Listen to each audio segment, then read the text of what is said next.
is in here? I see 2. Okay. The red ones are easy to spot. You know, the other ones are kind of hard from out here. So thank you, Brian. And pair distribution function analysis. So some of you might have done a NOMAD experiment as part of your instrument rounds. Just out of interest, who actually did the NOMAD part of, you know, who was on that instrument? Who thought the levidator was extremely cool? Yeah, it is.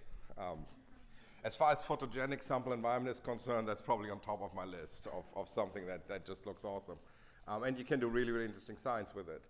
Okay, let me see if I can click. And so this is a two-handed operation, and I will mess up the clicker and the laser pointer on occasion. What I wanted to briefly do is talk about why do I talk about PDF, or pair distribution function. And this is kind of a quick summary of, you know, kind of my academic career, if you will. I have been interested in diffuse scattering in the widest sense and disordered materials, you know, ever since my PhD. And in fact, in Munich, we had like an old egg-shaped research reactor. And our department had 2 instruments there, just like you would have an X-ray diffractometer in your chemistry department. So there wasn't a user program, there were our neutron instruments. And even though I'm not going to show it, the diffuse scattering I measured for my PhD, which is 191 by 191 points, it's a little thing. That one plot took 4 months to measure. And so there are only 2 plots in my PhD because, you know, I ran out of time doing things. Well, and then there were some calculations with it. But as far as experimental data was concerned, and so that's that. And then I started, you know, kind of looking into modeling. How can you model disordered materials? And I will come back. You know, you can do a measurement like that, but what do you do with it? How do you learn something interesting about your material? This was actually all me doing single crystals. And then, as some people say, I moved on to the dark side, and I kind of looked at powder and the pair distribution function. And so from then on, through kind of a postdoc, and then I built an instrument or updated it at the neutron source in Los Alamos before coming here.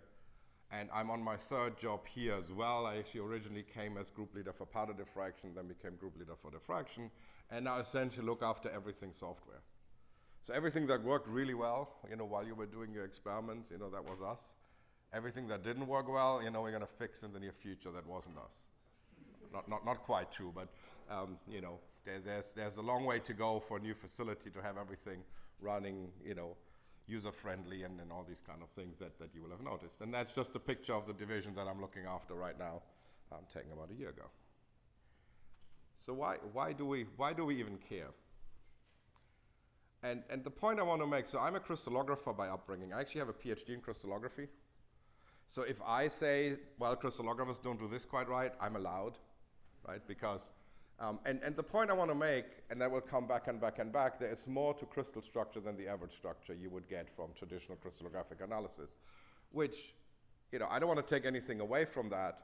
Over the last, you know, 70 years or so, our ability to figure out where atoms are in a structure has greatly revolutionized how we understand materials. And Brian can correct me, but there is a large number of Nobel Prizes that can essentially trace back to breakthroughs in crystallography. So it's a huge, impactful field. And what this really is the next step, if you will. And, you know, instruments and computing allow us to take that next step. So the traditional way how you figure out where atoms are, you know, fails for certain classes of materials.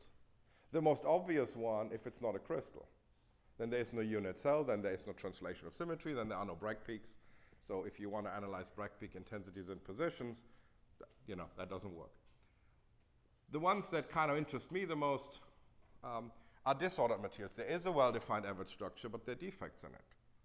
And those defects are not long-range ordered, but those defects often make the material do why it's interesting, right? You can look at magnetoresistance, you can look at ion conductors, you can look at lots of materials that people use for a particular property, and very many times you find it's the arrangement of defects and if they're mobile or not that actually makes the material do what it does. And so you kind of want to understand those. And then there's a last one that maybe came to the scene more recent. You not only need translational symmetry to make Bragg peaks, you also need your crystal, in quotes, to extend far enough. We make the assumption you have an infinite number of unit cells in all directions. And even for a little tiny grain of salt, that is probably true. But once you're looking at a 5 nanometer nanoparticle, that is certainly not true anymore. You know, you might have 20 unit cells in one direction, or 5. And so then you have a problem that your Bragg peaks become poorly defined because you're missing that translational kind of, you know, that extent that you need to make sharp Bragg peaks. And what I'm going to try to convince you of as part of this lecture is that the pair distribution function can help you address, kind of look at materials that fall into all of these categories. So how many of you have kind of done some kind of structural work, either Rietveld refinement or a single crystal structure refinement or something where you got lattice parameters, atomic coordinates, and things like that? Okay, so this is largely for you, I guess, and for everybody else. So consider these two kind of, rather simple structures. Here you have, so let's see what they have in common. We have one atom in a unit cell, so unit cell is about this size. We have 50 by 50 unit cells shown there. There's one atomic site in a unit cell at the same position, and it can either be occupied by a yellow atom or by a black atom. The concentration of yellow atoms in both cases is the same. So what if you go and you calculate the Bragg peak intensities and positions from these two structures? And I do neutrons here, so there's kind of no form factor falling off. Well, let me see if I have my animation right in mind. There you go.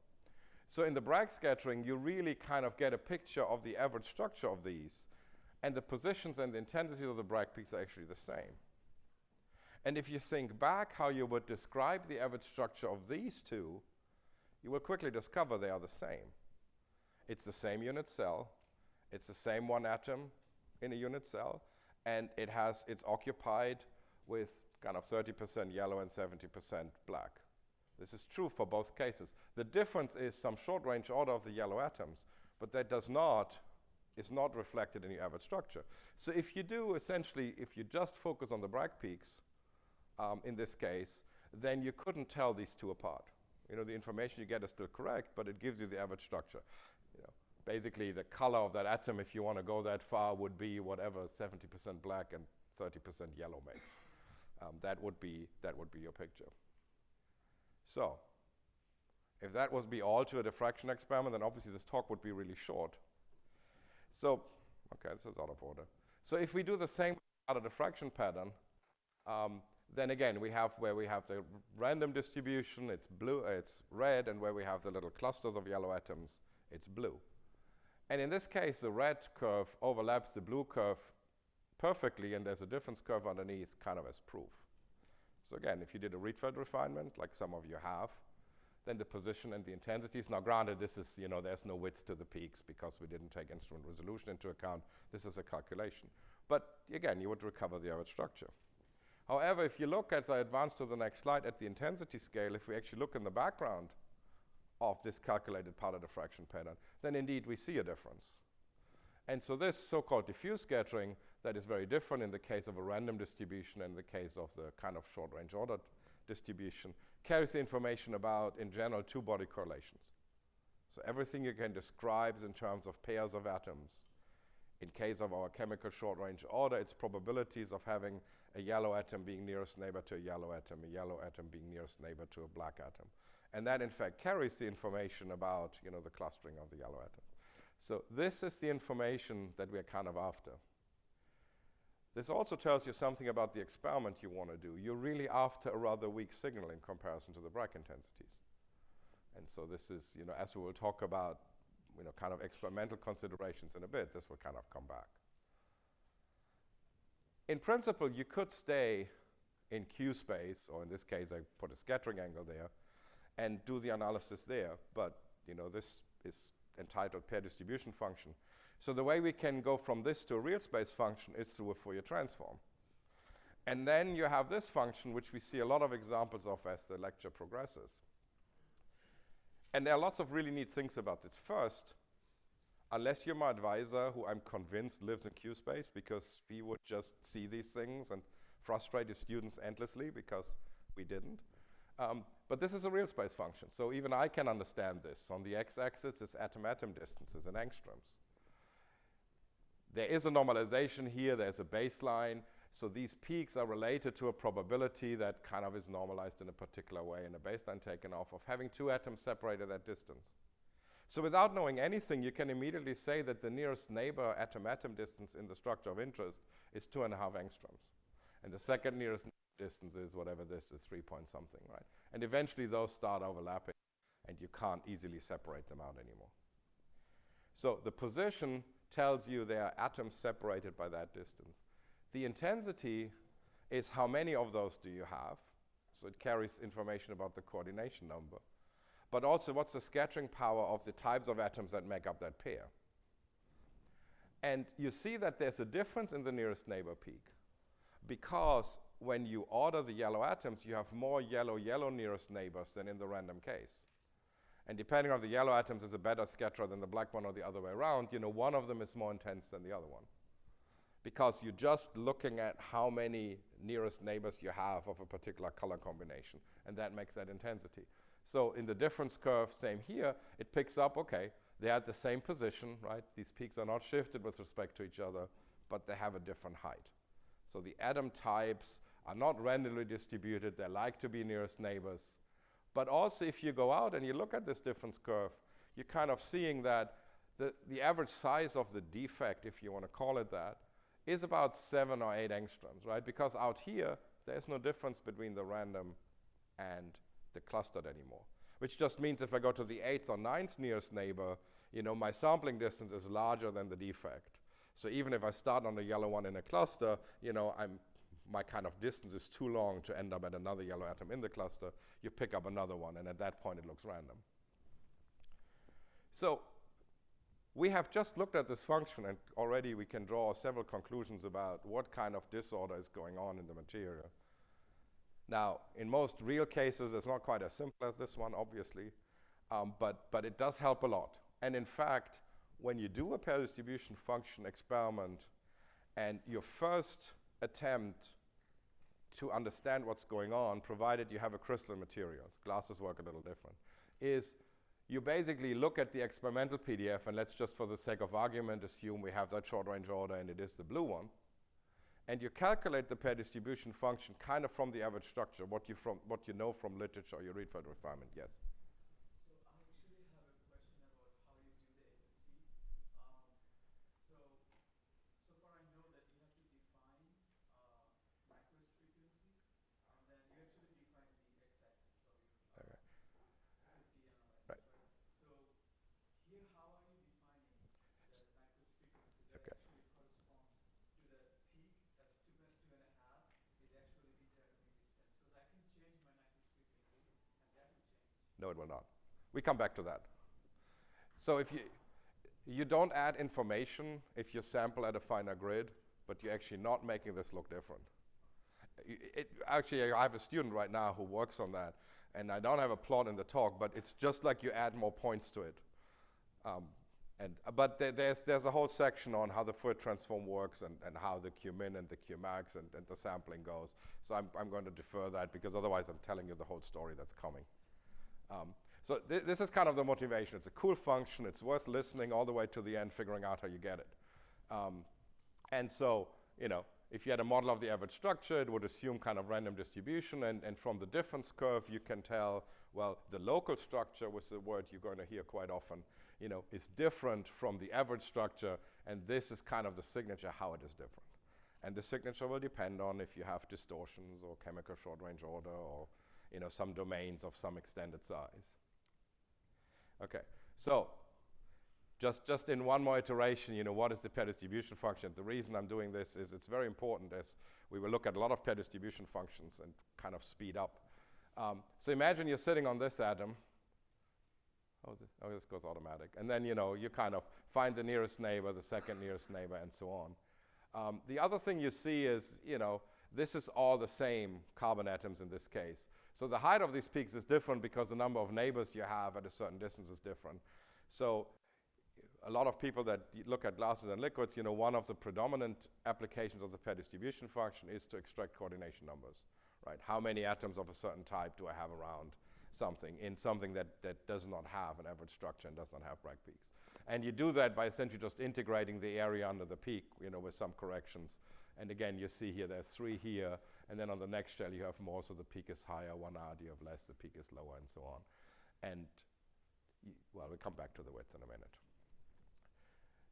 So the way I have structured how this goes on, I'm going to give you some examples of, you know, actually work we have done using the pair distribution function and show the different ways how you analyze it, and then we'll go over the experimental part.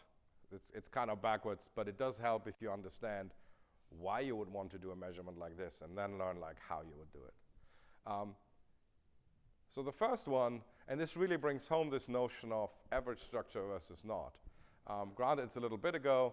It looks at lanthanum manganese oxide, or manganite, an undoped one, and it has a very complicated phase diagram. And again, we actually not even in this study are interested in what happens with doping, but we're really just looking at basically this line up and down in the phase diagram.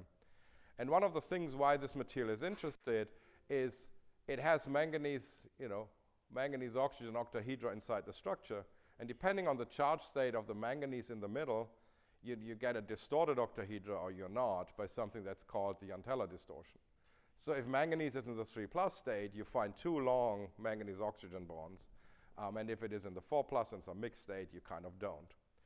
And so a lot of that structural information was taken to infer things about the Jantella distortion and the electronic states of the material because it had a beautiful structural signature you could measure. And so as you go through the phase transition and you go from an orthorhombic to a less orthorhombic to a rhombohedral phase, what your manganese oxygen bond lengths in this octahedra do is down here you are distorted, so you find a long manganese oxygen bond and 2 shorter ones, and this prime should be over here. As you go from the orthorhombic phase, where they're different, to something cleverly named the less orthorhombic phase, you still have a distortion, but there's less of it. And when you're above, 1,000 or so Kelvin, you're in this phase, and you have a regular octahedra. So one of the conclusions you can draw from that is that at high temperature, the Jantella distortion goes away, because the structural signature telling you there's the Jantella distortion is kind of going away. However, if you do a pair distribution function analysis, essentially of the same data, just treated differently, and you plot the peak positions, which is again the manganese oxygen bond length, as a function of temperature, same data set, same sample, in the same furnace at the same time, it tells you that the Jantella distortion actually does not change. It persists to the highest temperatures. And so the question is, well, how can this be? And let's exclude for a moment that somebody did something wrong. They're both perfectly valid analysis of the data, and it's fine. But something that I've kind of neglected to mention here, and this is kind of the part of, is when we have the pair distribution function, we actually, as I said, have a function in real space. And the way we do these refinements, and I will get back to that, is we basically do something like a Rietveld, so we have a unit cell and we have atom positions, and but we can say, refine from 0 angstrom atom-atom distances to 5 or 10 or 15. And the plot that is here, which is kind of something, that you can do with the PDF, is we're plotting out what the manganese oxygen bond length is as a function of how much atom-atom distance do I include in my refinement. Do I just go, refine over 1 octahedra or 2 or 8, or how far do I go?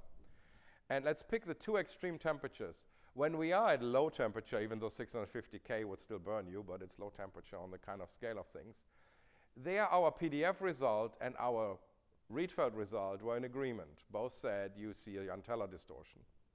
And what you find is your result in the PDF does not depend on how far out do I go. Do I just look at the local structure, or do I look out to 20 angstroms or 50?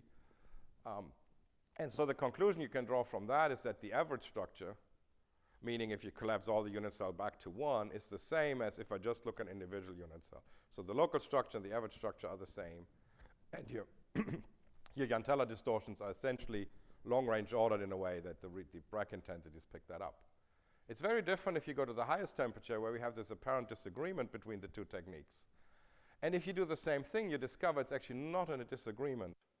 If you limit your PDF refinement to just short atom-atom distances, they're still distorted. But if you include, if you refine out to enough atom-atom distance that you average over enough octahedra, then you basically recover, kind of the structural result you get from a Rietveld refinement, and they look regular. Now, how do you put this together in a larger structure? So this gives you basically 2 extreme pictures. If I look at a single octahedra, I see a distortion even at the highest temperature. If I average all the octahedra from all the unit cells, on top of each other, the resulting kind of average octahedra looks regular. And what that really tells you is, whereas the Jantella distortions are nicely kind of long-range ordered at lower temperature, that cooperative Jantella distortion goes away when you heat it up. Now, for those of you, and so people have called me kind of, the atomic displacement parameter police, because I would reject every paper that comes my way that has kind of nonsense ones in them. There is something in your Rietveld refinement that would give you a clue to this is happening. Because if you collapse all these kind of distorted octahedra back, and even though they have their long bond in different directions, your kind of area where you find oxygen atoms is going to be bigger because they don't end up on top of each other as you bring all these octahedra kind of into one unit cell.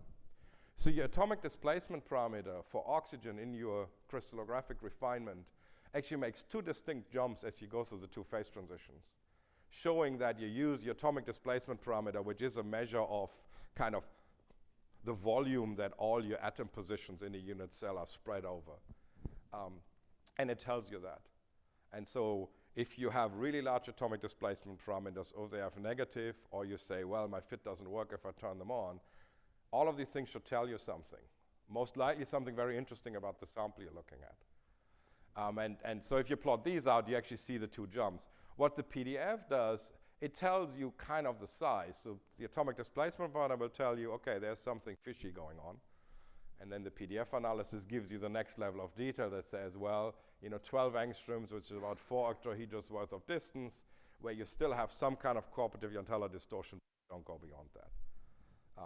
And then later on, there were some theoretical measurements, some EXAFS measurements you're going to learn about at the APS, which is another local structural probe that confirmed these results. And so because you are in real space, you have this one parameter you can play with, and you can basically choose the refinement range you're using. Now, this is my slide on think before you calculate. So just give you a little history. The data you just saw before we had some of the software I'm going to show took a graduate student several months to put it all together and make it run. And there were lots of things with things not converging, until somebody said, why don't I just take the difference between two experimental PDFs just around the phase transition? So in blue, you have the data taken at 700 Kelvin, and in red, you have taken the data at 750 Kelvin. Like 10 seconds of work, right? Excel, two column things, make a difference, plot it. Same answer right here. There's no structural change minus a little trivial thermal expansion up to about 7 or 8 or so angstroms, and then it's really different. So from this plot alone, you could have concluded that the Jantala distortion locally persists and have written your paper like in a day. So rather than whatever. So the reason I'm saying this is what I often found, and I was an instrument scientist for 10 years and worked with a lot of people coming to the beamline, that sometimes because we have all these beautiful software tools and things, we jump into refining something before we even have kind of caught our breath and look at the data we are actually working with and do simple things like plot them, take a difference. Do I understand what this means? It might inform how you model that. Right? So we actually have at least one JAX paper where all that's in it is just differences between things with something in the channel and without the channel. And so this is always a good first step to do, even if you then go on and you do more sophisticated modeling to get more quantitative information. I was kind of wondering why we didn't do this in the first place, considering I was advising the student who was doing that. But there you go, you learn things as you go along. I talked about software. The other thing that is cool about this example is the fact that what took 3 months with rather arcane programs to fit and very tedious cut and paste numbers out of output files and to do all these things, eventually we actually have done on-hands half-day workshops where people would basically redo the whole thing. And the reason this was possible is that, funded by an NSF project, there's a program called PDF GUI that actually lets you do these R-dependent refinements in a very kind of semi-automatic way. And so that's kind of the website, and this is the reason it's on here, so you have it in your handouts as well. So I'm not going to go over all the things. But the example you saw a minute ago, you can do with this program. And the website I'm going to show you at the very end actually has a tutorial on it. So if you come home and you say, this is really what I want to do with my weekend, you can actually download this data and you can step-by-step go through it and rediscover the persistence of the Jantala distortion yourself. Oh, it doesn't come at the end, it comes right there. Yeah, but it doesn't have the link on it. So it's called totalscattering.nano.gov. There's a URL at the last page. And there's some tutorials there, and this is just telling you that you can go through that. It's one example we used in Los Alamos at the Neutron School. If you can do this really rapidly, because you have good software and you have fast instruments like NOMAD, so you can not only measure the temperature dependence of the undoped end member, but you can actually make multiple samples with different calcium content in that case and measure all of them. I think there are 200 separate measurements in this plot. Then you can do something like map out the atomic displacement parameter. This goes back to the oxygen atomic displacement parameter. It's telling you something about how disordered the octahedra are with respect to each other. So if, again, you imagine there's octahedra in all your unit cells, and you kind of put them all into the first unit cell, and then you draw a circle or a sphere around where all the oxygen positions at one end of the octahedra end up. That kind of is your atomic displacement parameter. Let me digress for a second. I was on a committee where the International Union for Crystallography was officially recommending to rename the atomic displacement parameter to atomic displacement parameter, because the other name it's known by is the temperature factor.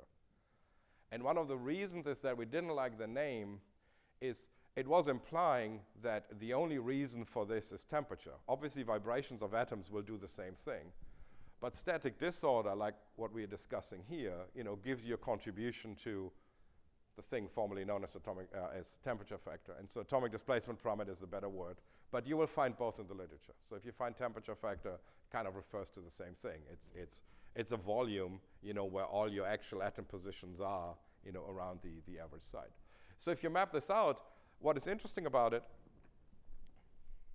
you actually, if you superimpose the phase boundaries, you see that your temperature factor kind of maps these out really, really nicely, across these phase transition. And again, on the average structure, you kind of know that you are in different crystallographic phases on these sides.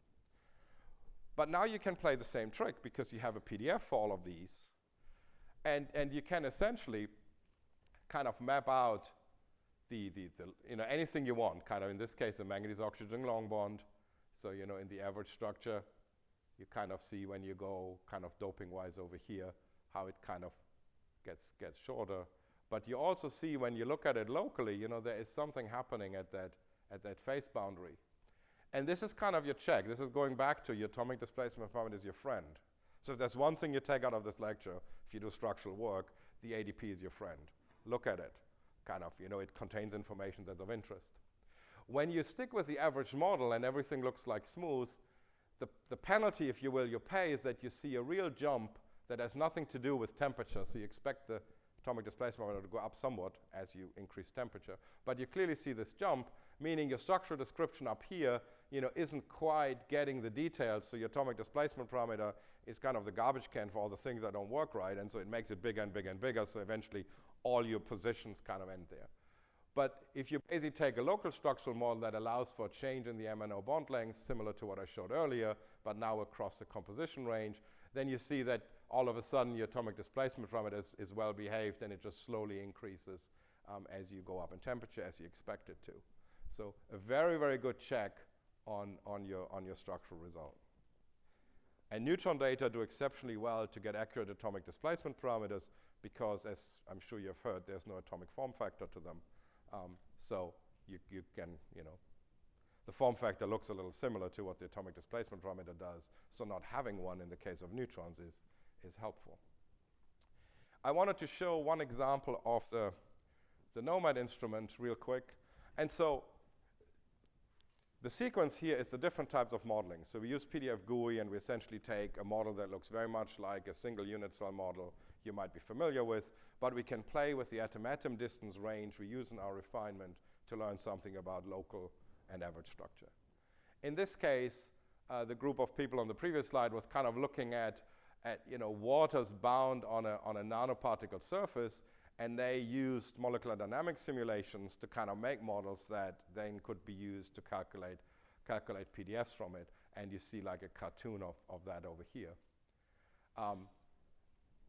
Without going into detail, the one thing why I have the slide in here is with instruments like NOMAD that are really fast because of the flux they have, you can actually now do a lot of parametric studies. In this case, they were heating up the sample, and they were basically looking at the in-situ dehydration of the material. And one thing, if you focus on two things that are changing, one is this kind of, water peak, if you will, or kind of disappears. So basically the surface waters kind of go away as you go up in temperature. But you also see, note that the scale is changing here. So out at higher atom distance, this envelope, like where do you stop having peaks, tells you something about the size of your nanoparticle, or of your structural coherent part of your nanoparticle, I should say. So you also see that you get some kind of growth as you go up in temperature, because you're starting picking up peaks at high atom distance that weren't there before. Right? And so again, at least in my book, the beauty of this function is you can get a lot of intuition on what's going on before you embark on complicated modeling, which then to squeeze out the last detail you still want to do in most cases. But it is intuitive, and I like it for that reason. So again, you do this series of measurements, you process your data right, and you can already draw some conclusions. And then, of course, you can, by basically assigning phase fraction to how much of that you have, you can, extract basically the dehydration, the amount of water that's left from the PDF data, and you can superimpose it, with other techniques you use to kind of measure the water loss, like a TG in that case. And you see there's actually good quantitative agreement between that as well. And then because of your structural detail you have and the molecular dynamics simulations, you can then draw conclusions on, there are 3 layers of water thought on these ones, so, in what order do they go off? And you kind of see these two kind of steps here where you're basically kind of taking off the first layer and then you're taking off the next one. And so again, pair distribution function is a very good probe for that. Okay. I mentioned nanoparticles earlier a little bit. This is one of the first experiments that I was involved in looking at nanoparticles. In this case, we took gold nanoparticles because we could make them in neutron quantities, and this wasn't done at NOMAD, so we needed bigger quantities than you need nowadays. And you see kind of, an image of the nanoparticles here. You see a histogram of the size distribution of the particles we actually eventually measured. And this serves two things. One is it actually shows you something that will come back when we discuss how you select an instrument for the experiment you want to do. So this is bulk gold, and notice this is now 10 angstroms or 10 nanometers or 100 angstroms at atom distance, and there is kind of an envelope of how these peaks diminish, and that, as we will see, has to do with the resolution of the instrument. So in the bulk material, of course, you would expect those peaks to continue because you kind of have long-range order. In the nanoparticle, as you probe distances that get bigger and bigger, eventually you will have atom distances that are larger than your particle, or your average particle size, and you're losing peaks because you're not having multiple distances of that length kind of build up a peak. So, when these peaks kind of disappear, this gives you an idea of what the average size of your nanoparticles are. And the more monodispersed your sample is, the more precise this is. And of course, you can use small angle scattering in conjunction with PDF to confirm shape and size information, and then ideally kind of model this kind of together. And so, just as I said, this is the instrument resolution, in this case, for a given instrument. This equation actually belongs down here, so the instrument resolution is up there. And then for a spherical particle, you can calculate what this envelope looks like, with capital R being the radius of the nanoparticle and little r being the atom distance you look at. And so the modeling program actually has this function built in, so you can even extract the particle size from a pair distribution function refinement. So one of the things that is beautiful about neutrons is, in many cases, the nanoparticles you get are kept by some kind of organic kind of ligand material, like hair sticking out of the particle. And whereas with X-rays, you wouldn't really see, an organic ligand in the presence of gold, with neutrons you actually do. And in fact, initially, I shouldn't say it annoyed us, but it was something that we didn't anticipate we had to model, but it was getting in the way of getting a good structural refinement of the gold. And so what I want to take you through here, and we just focus on the low temperature. Again, this is an experimental data set, the black symbols. It is a refined pair distribution functions using the program PDF GUI that was there earlier. And it's a difference curve underneath, and here are the refined structural parameters on the side. Something you notice is that there are some atom-atom distances here at shorter distances that are shorter than the shortest distances in gold. And so they are not covered by the model, and they are really the signature of, in that case, how the sulfur of the ligand is kind of bound to the gold on the surface of the particle. And so the question we had at the time is, okay, so what if I'm interested in that interaction? What kind of modeling do I need to do? The simplest thing you can do is you make a two-phase model where you say, okay, I'll put one of those ligand molecules, in as a second phase in my PDF refinement, and then I refine the two phases. And in fact, the relative scale factors of the two will even allow me to estimate kind of how many sulfurs you have on the surface of the gold atom. And you see that now we're getting some of those peaks, but there's still one very distinctly round about here that we don't have. And that just happens to be in the range of gold sulfur. So if you do these kind of two-phase refinements, what the program does, it calculates the PDF for the gold, it calculates the PDF for the ligand, and it puts them together. What it doesn't do, it takes any atom-atom distances into account that originate in one phase and end up on the other one. So you don't get the gold-sulfur distances that you have at the surface. And so, even though with PDF GUI you can go to multi-phase refinement and you can extract more information, you're still kind of limited by the fact that you're not modeling kind of the interaction between the two phases. And so at that point, you need to really step away and do a different kind of approach. One of the approaches we worked with to actually physically make a nanoparticle and stick organic ligands on it so you have an atomic model of kind of the whole thing. And there's a different program. Actually, that link is out of date, but it forwards from there. And in fact, there's a book that describes that as well. And so you can, of course, build the model, but you want to refine something. So whereas in the modeling approaches up to now, we actually have moved atoms and refined atomic displacement parameters, here we actually set up the model in a different way. We think of some higher level parameters, and that will depending on what you want to do. So in this case, it's the size of the nanoparticle, the density of sites where attach a ligand, the orientation of the ligand. I think in this case, 6 or 7 parameters that actually allow me to generate an atomic representation like this, and then refine those values that are of interest. And so the way this works is, you give it a set of parameters. Again, think of size, density of kind of ligands, lattice parameter of the gold. So then you make a gold, you cut it to the size, so there's a size parameter in there as well. You select the surface kind of atoms that you want to attach a ligand to, and then you attach a ligand in a given orientation relative to that.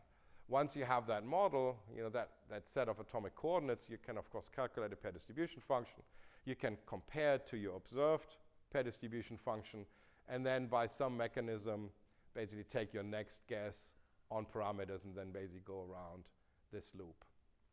The particular minimization algorithm that we kind of investigated is called the differential evolutionary algorithm that I don't have time to go into as part of this. But think of this as, anything from your least squares to some random reverse Monte Carlo walk to some, more evolutionary based algorithms.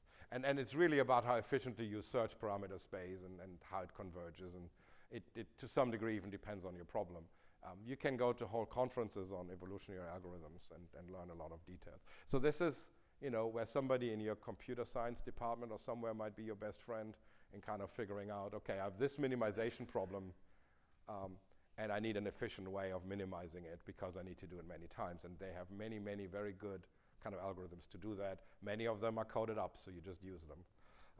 The little box we use here that my coworker developed, it's basically, give me a chi-squared as input, and it has a set of parameters, and I give you the next test set as output. And so you can use it as a black box to refine something. We learned something in this, and I think this is where the beauty of computing and the era we live in comes back in. So as soon as we did this, we discovered that the model we were using was actually kind of simple. All these questions come up. How do we implement particle size distribution? What if the ligands are not all the same length? Do the ligands interact with each other when they're close enough? How floppy are they? Right?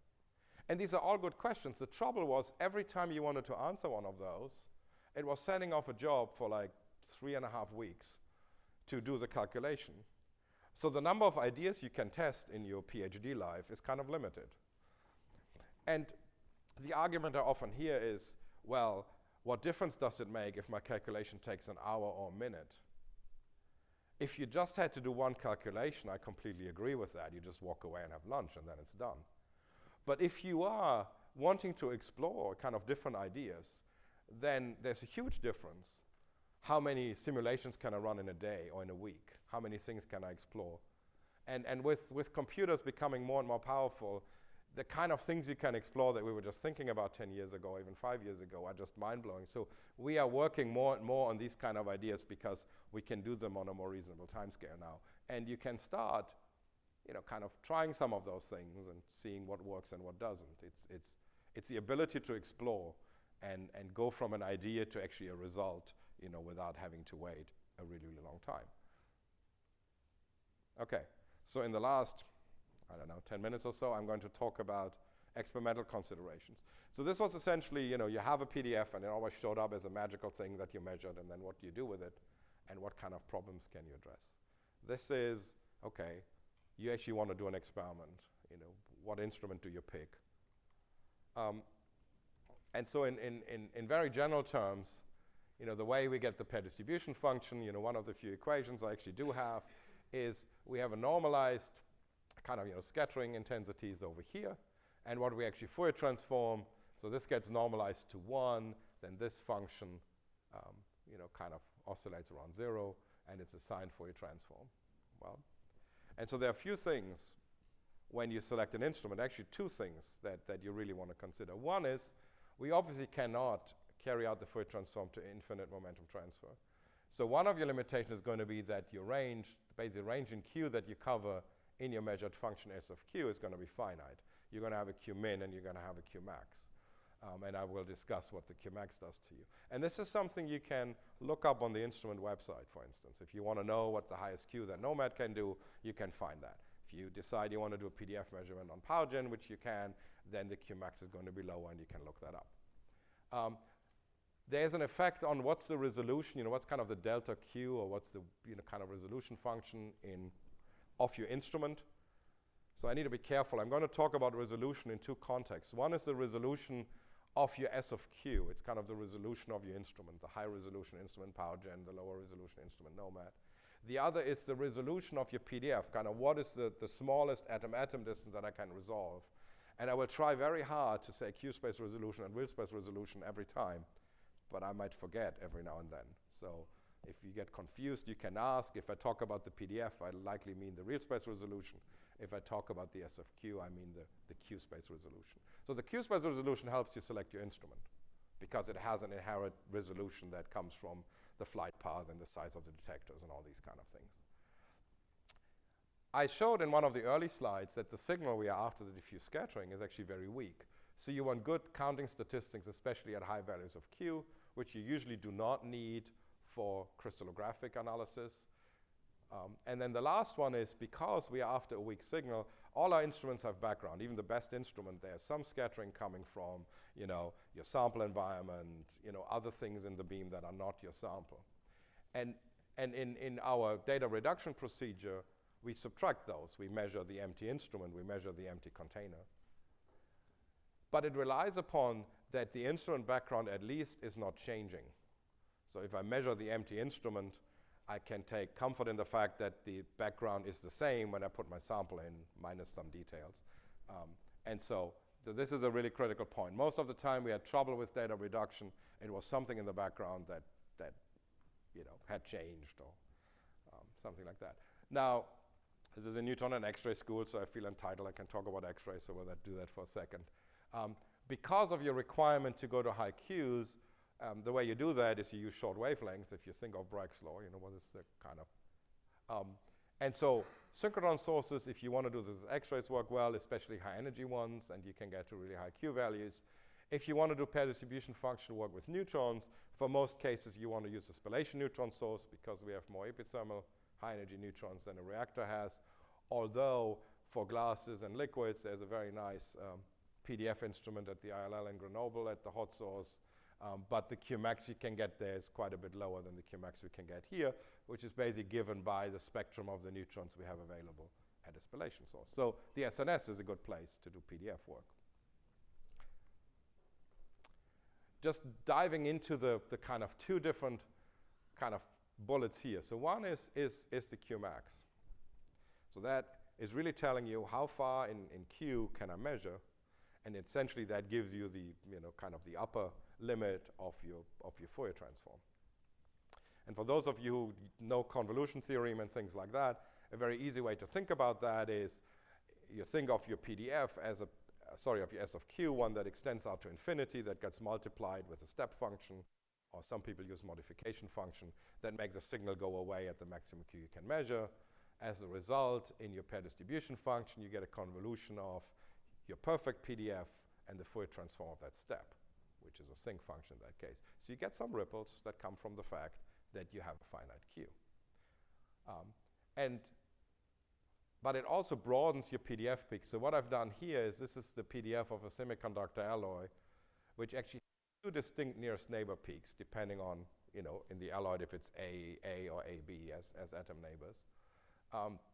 And we terminated the same data at two different Qmaxes. One is, I think, there it is. One is 17 and one is 40. So there are 2 points I want to make on this plot. One is when you terminate too low, you basically start broadening your pair distribution function peaks, that your real space resolution is not sufficient in the 17 inverse angstroms case to resolve the peak split that is the kind of science question you're trying to answer. But what you also see is that, there's other things that are non-structural ripples that are coming in, largely from noise at high Q. And the trouble really is that the size of these features, is very reminiscent of the size of the feature up there. So the question that usually comes with this is, well, how do you know this is structural and this is not? 2 things. First, I should change this example. This wasn't really measured long enough. So we can do much better in terms of the noise of the data and this becoming smaller.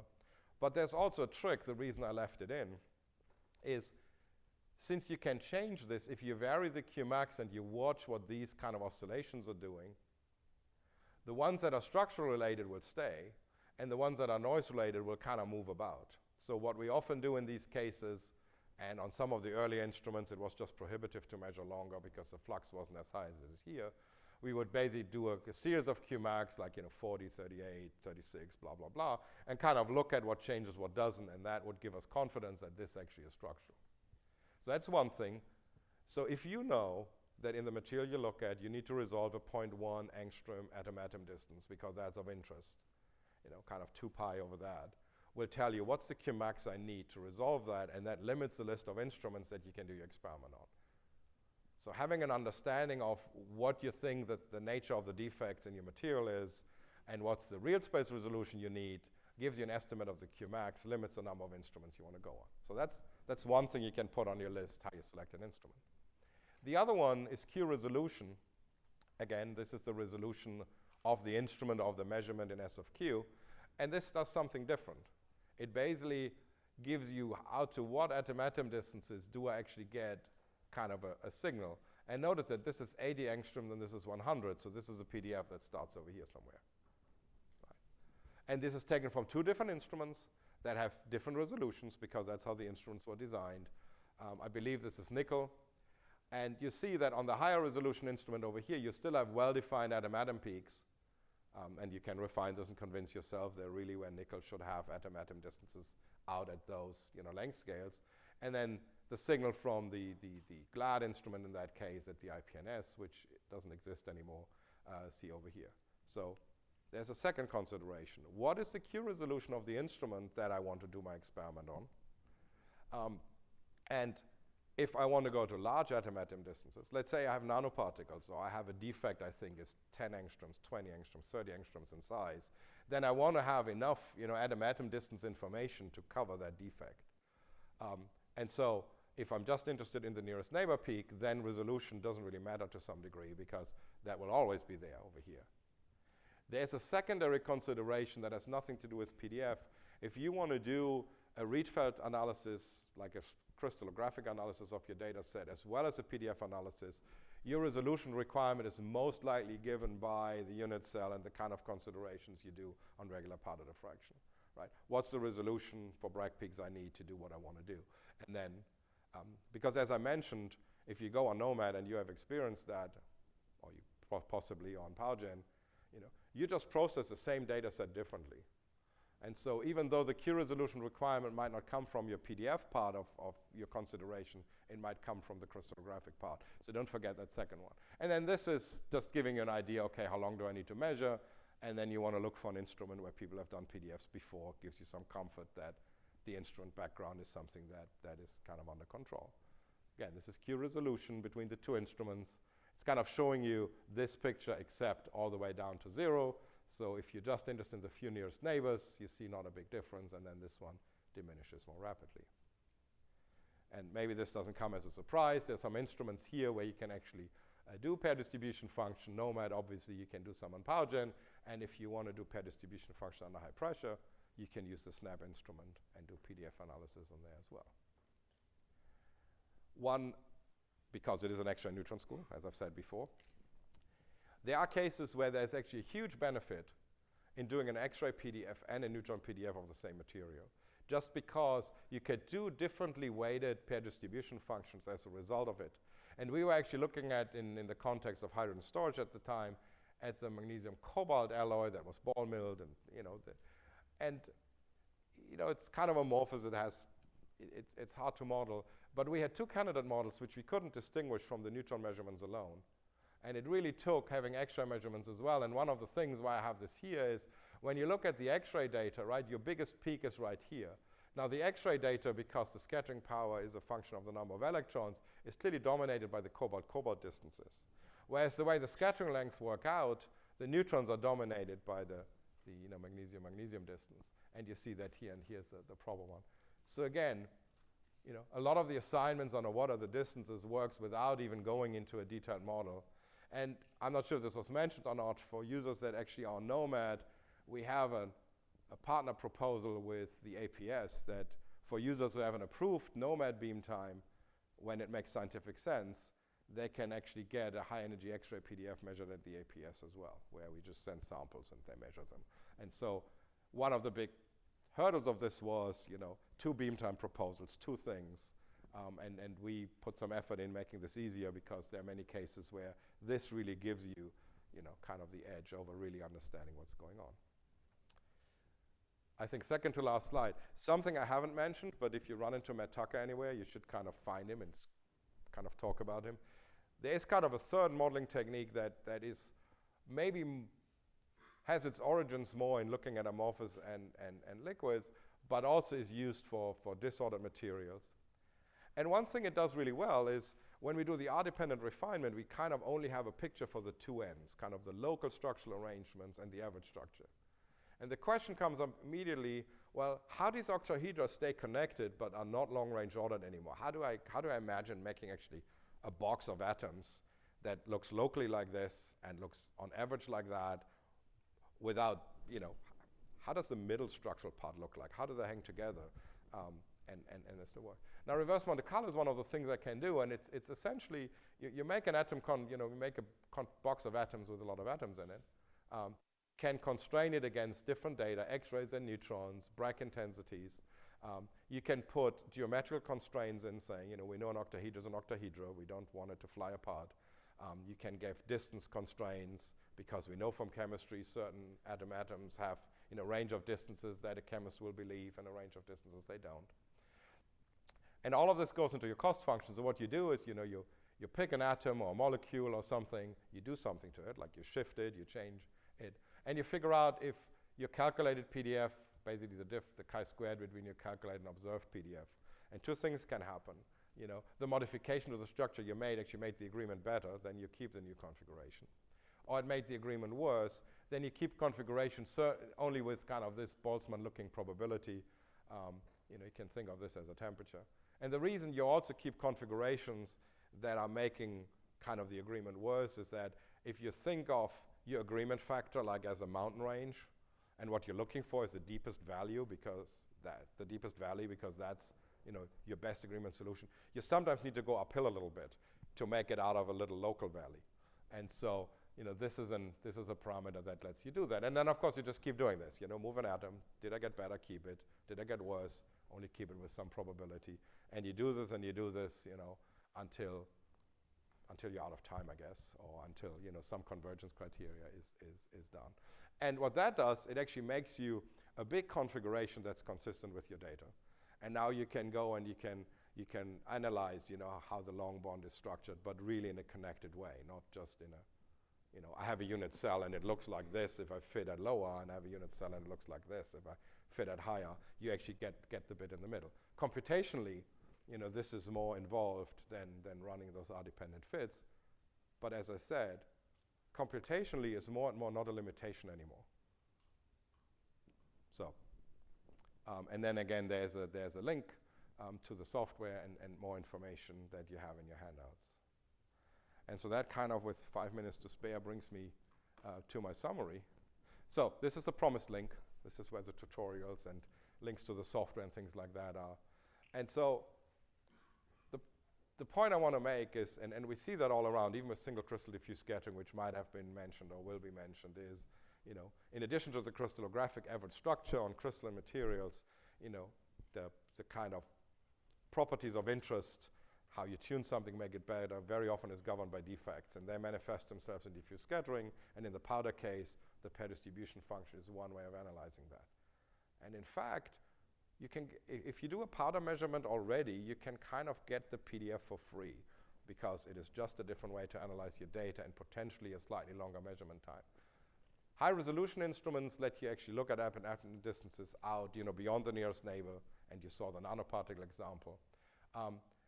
Something that I've not mentioned an example of, but I know quite a few systems we're interested in where you have an amorphous phase coexisting with a crystalline phase. And I've heard talks where people say, well, that's amorphous phase, diffraction doesn't work. And I always want to die right there in my chair. Because it is true, it doesn't have Bragg peaks, and you can't use that analysis. But everything we have done up to this point is diffraction. Yes, you can do a PDF analysis on those. So you can actually look at materials that, and you can look at an amorphous to crystalline transition. You can actually look at crystallization with the PDF if you have the right sample environment. And then having X-rays and neutrons for complex materials at the same time, more data is always better. And we're going into an era where it's not just PDFs, but kind of other experimental information you have. The more you can throw at the problem, at the question you're trying to answer, the better your answer is going to be. And I think, yep, that was it. Thank you so much.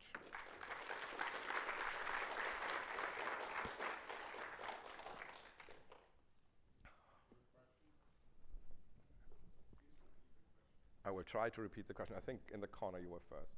I'm going to step out of the light somehow.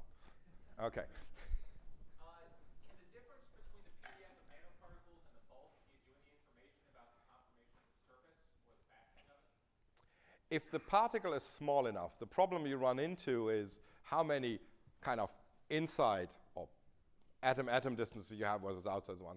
So we experimented with and large is even at a 5 nanometer one, that's not necessarily in your favor because you get all of them. Catherine Page, I'm not sure if she's here or not, you might have seen on NOMAD, she has done really, really small gold nanoparticles, and there you can do that because it's basically just a weight question, right? How many of those do you have, and how many of those do you have? They're all in there. And I didn't repeat the question, I just realized that. Okay, there was. I was curious if there was a particular reason why a lot of the people here are really interested in looking at capital G of R and T of R, because I know for person like Carlo uses a little bit Okay. G of R, so I don't know if there's a preference on situation. So the questions was around, there are different definitions of G of R, capital G of R, little g of R. Why do people like one over the other one? And to be honest, I don't know. I think this comes from, so one argument I know, and there's a paper from Dave Keen in Journal of Applied Crystallography, I think in 2001, that goes through all the conversions, because one of the really frustrating things is, finding, okay, does that have a pi in it, or is it like normalized this way? And actually, it's a good resource.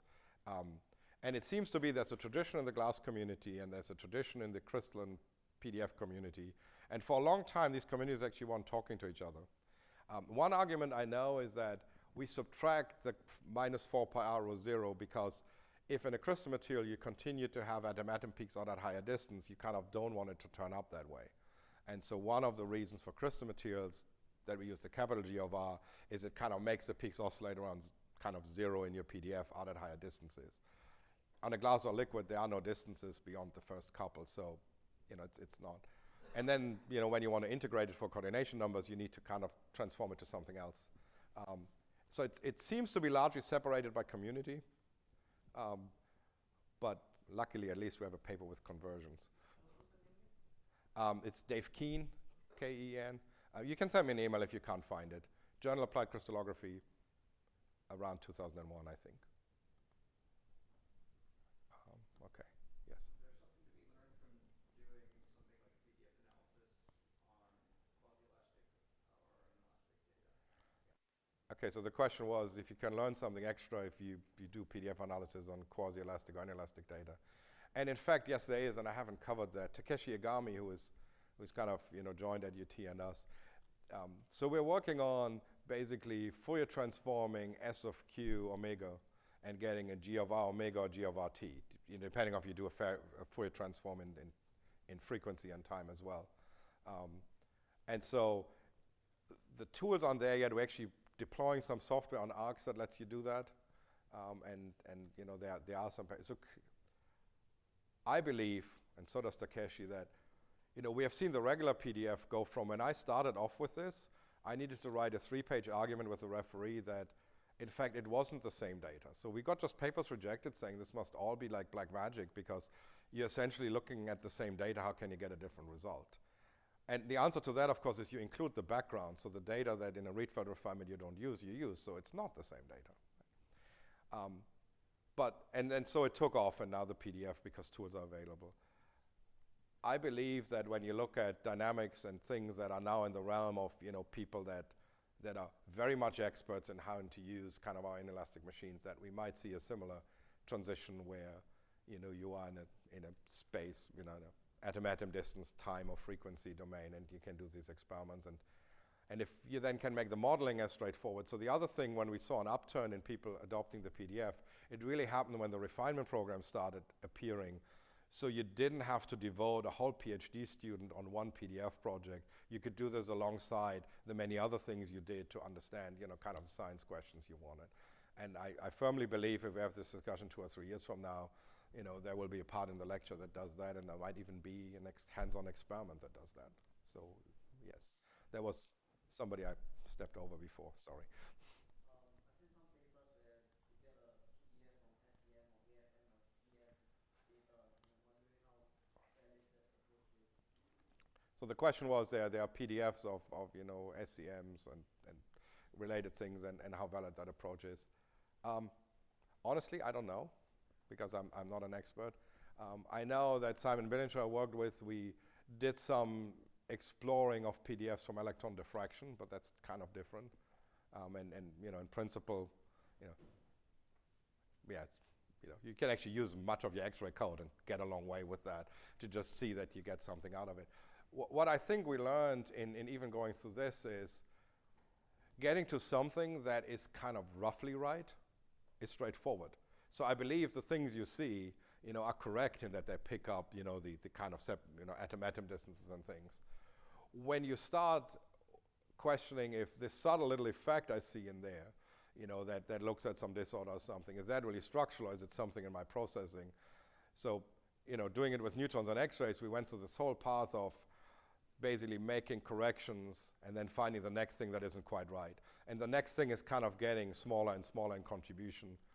So without knowing the details, I would imagine that these other techniques are earlier in that development curve, and so over the next couple of years, you're going to see people devoting time on really answering the question, what can I get out of this, and what do I still need to kind of figure out how to correct, right? I mean, it's very intriguing to think that you can get this kind of real space information with so many different techniques.